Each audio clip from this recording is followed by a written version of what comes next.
Magandang araw sa inyong lahat at welcome sa Wow News!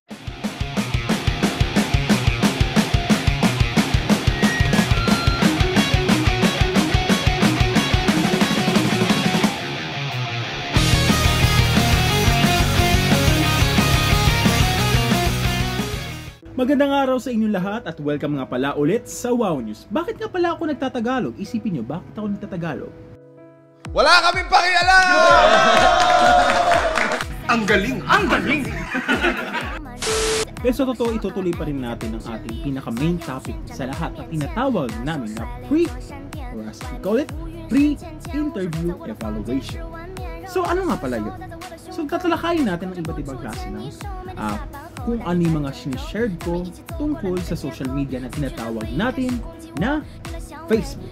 Dahil Facebook ay isa pinakalaging ginagamit ng karamihang tao sa ngayon ay mas eksklusibo na ginagamit natin sa pang-araw-araw na buhay at parang-araw-araw natin na balita. Dito sa unang larawan na pinapakita ko sa inyo lahat ay isang simpleng logo lamang. Dahil bakit simpleng logo lamang? Dahil ipinapakita dito sa loob ay Regix. Bakit Regix nga pala ang aking ginawa na isang simpleng logo? Dahil ang pangalan ko talaga ay RJ. So walang kinalaman ang ibig sabihin ng RJ, kaya tawag lang sa kanya RJ. So nag-isip ako dahil sa isang mabuti kong kaibigan, sa ikapangalan na natin sa kanya ni si Shansui.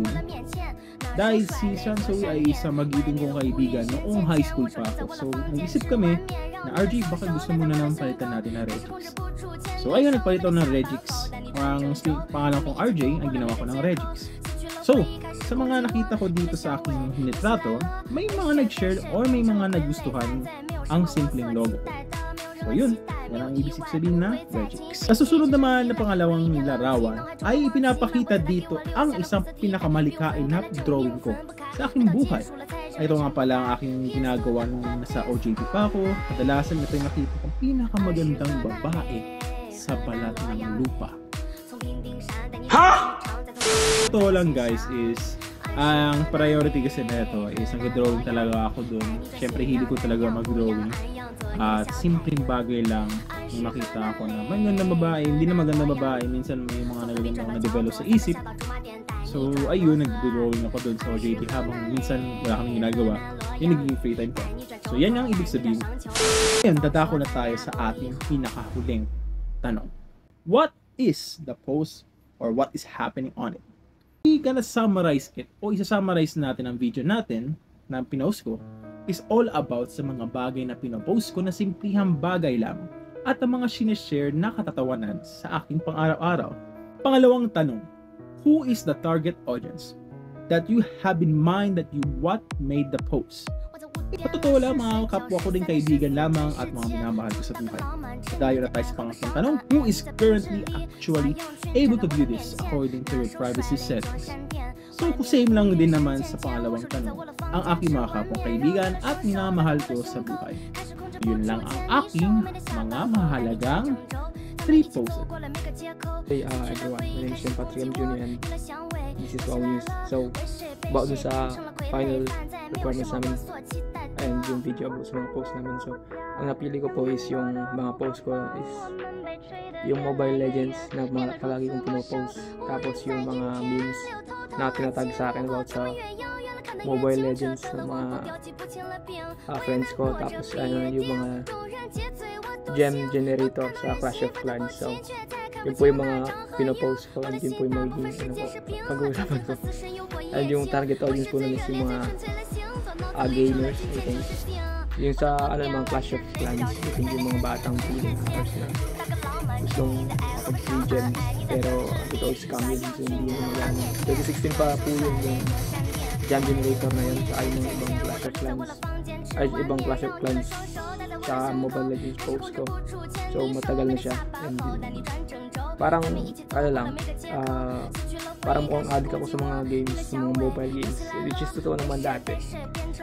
Pero ngayon medyo hindi na. Medyo laylo na ako sa mga gaming, mobile gaming. At yun ba. So yung sa sino nakakita is nung tingnan ko yung mga posts, naka-ano lang siya, friends, only friends lang yung mga post na yun. Pero pinalda ko na siya ng only me para hindi na makita, hindi na masyado makita ng mga bumibisita sa page ko. Since hindi naman ako halos nag-Facebook. Automatic yung makikita nila since kahit matagal na, kahit 2016 pa. Since hindi ako palagi nagpo-post ng Facebook, yun pa rin yung makikita nila.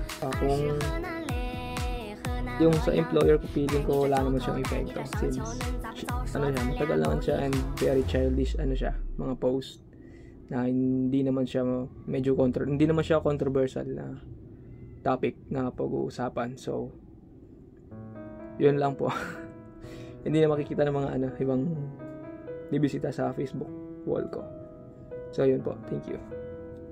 Post in Facebook group Kalma Artist Tayo. As you can see, the interaction I received shows that many people related to what I shared. Some even shared their own experience and struggles.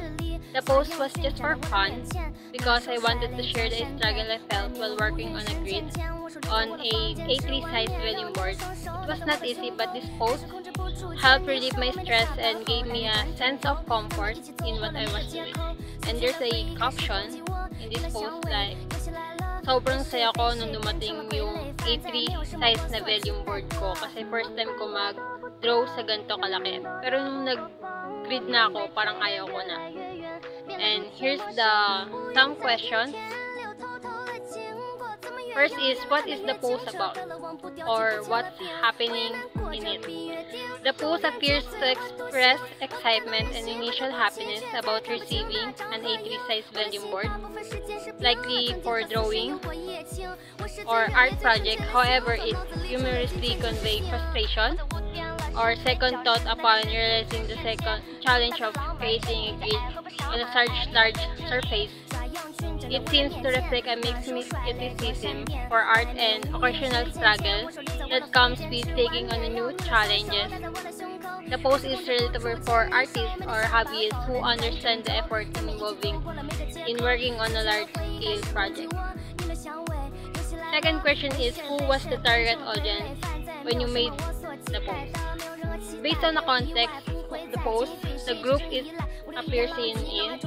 The target audience likely includes fellow artists, hobbyists, or members of the creative community who can relate to the excitement and challenges of working on art projects.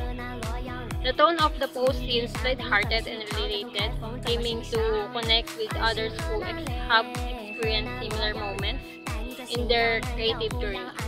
It might also be directed at friend or peer who share an interest. The third question is, who is currently actually able to view this post? According to your privacy settings. From this screenshot, it appears that the post was shared in Facebook group called Kalma Artist Tayo, and the group setting indicating that it is visible to anyone or public group. Therefore, anyone who is a member of the group or visit can view the post. If the group allows non-member to browse posts, even non-members could potentially see it. The fourth question is, would this post affect your chances of getting hired by a strict employer? Why or why not? My posts are light-hearted and relate to a creative pursuit, such as drawing or working with volume boards. This post reflects passion for creativity and personal projects, which can be seen as positive attributes. The tone of the post does not contain anything unprofessional, inappropriate, or controversial. Employers are usually more concerned about posts that could affect poorly on your character, such as offensive content or unprofessional behavior. And the last question is, did you change your default privacy settings on your chosen social media site or app, or take any other action as default of this activity? Why or why not? Taking action depends on how comfortable you are with public visibility and how it aligns with your professional and personal goals.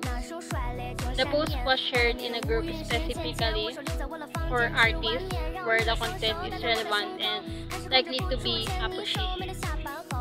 Hi everyone, I'm Alaika M. Santos and I'm here to answer those 5 questions about my 3 posts before na feeling ko magiging hindrance kapag nag-apply ako sa work today.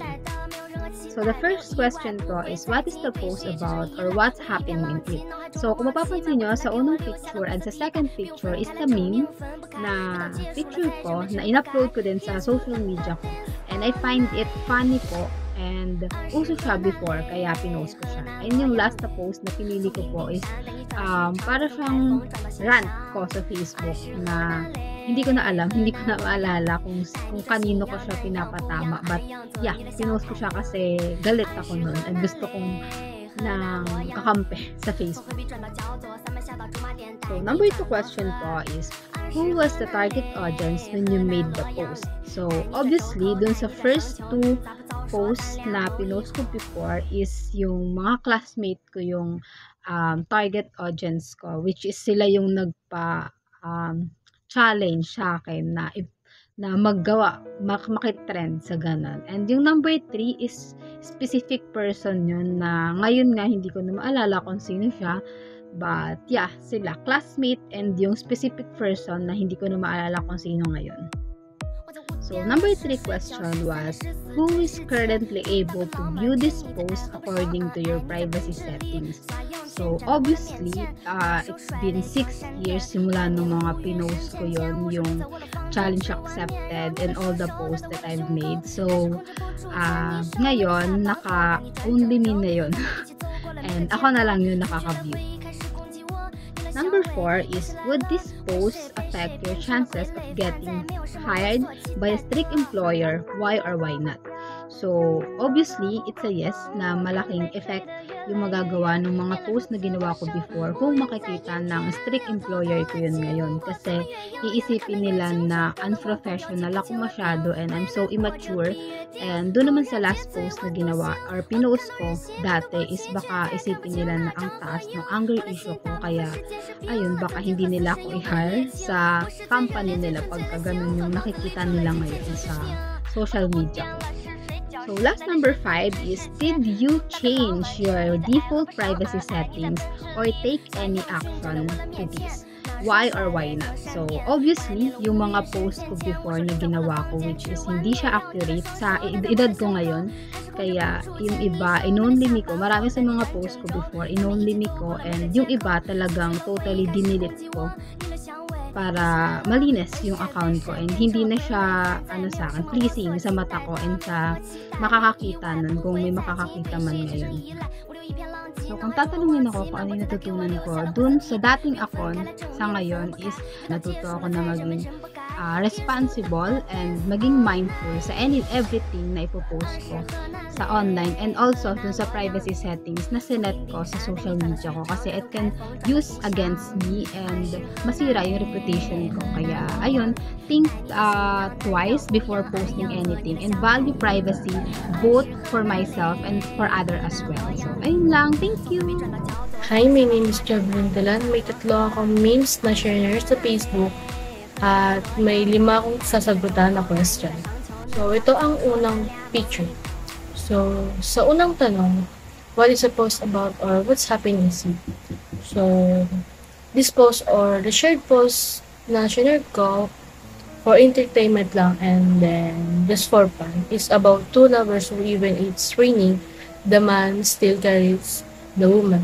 So, kapag tayo nakakita ng mga ganyan, napapasana na lang tayo. And second question is, who was the target audience that you had in mind when you made the post?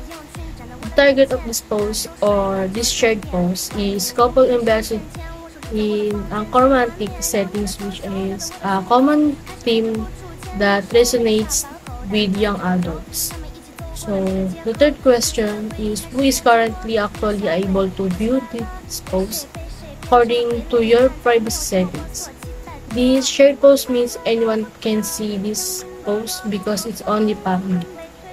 mga Facebook friends ko ay makakita nito.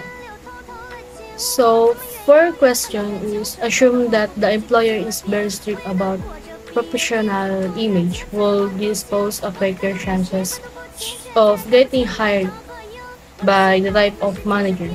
Why or why not? So, no, because it's just entertainment or just for fun, and no other people or person is being referred to. And fifth question is, did you change your default privacy settings on your chosen social media site or app, or take any other action as a result of this activity? Why or why not? I will review the default privacy settings on all my social media's account and adjust them to be more restrictive. For example, I might change the default settings from public to specific friends. So this is second picture, and ang unang tanong is, what is the post about or what's happening in sleep? My answer is, this shared post is about a man who asks to choose between a motorcycle or an iPhone. And then in the caption or the post, nung kabataan kasi natin is pinapili tayo kung sinturon or hanger. So, nakakaiba ngayon, pinapili na sila ng motor or iPhone or at iba pa. Kaya sana all na lang talaga.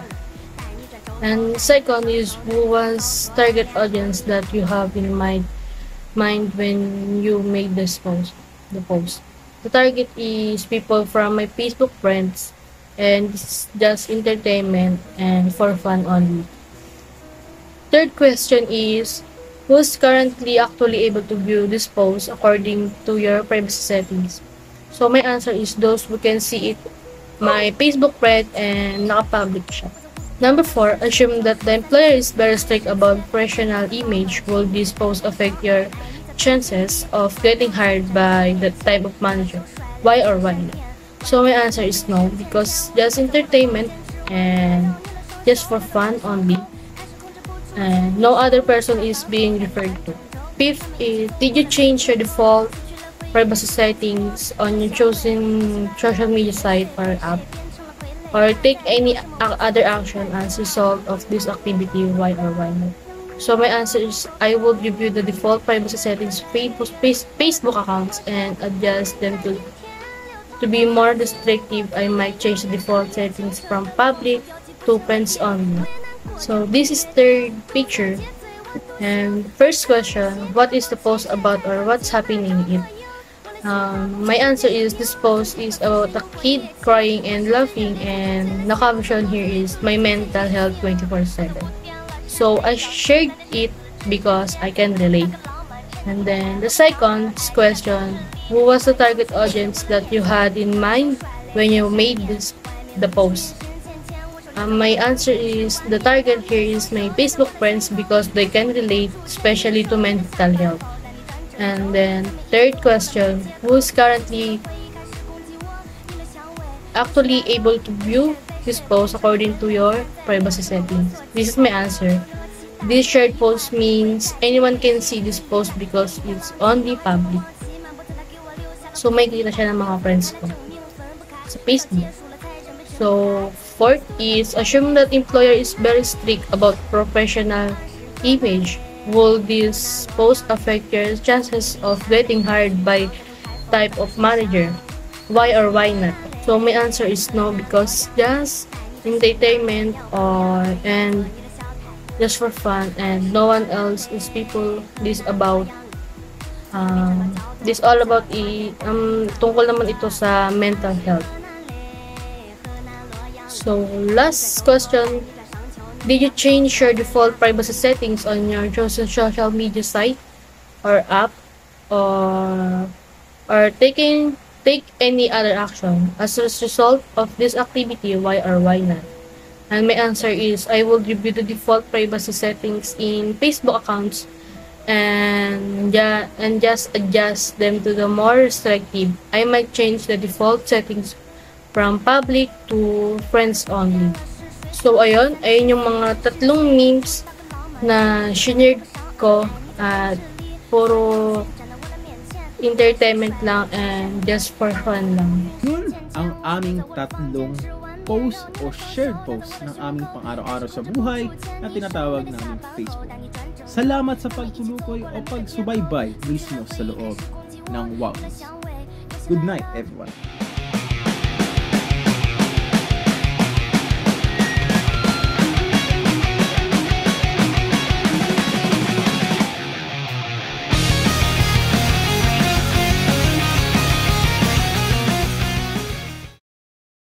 Naghintay ka ba?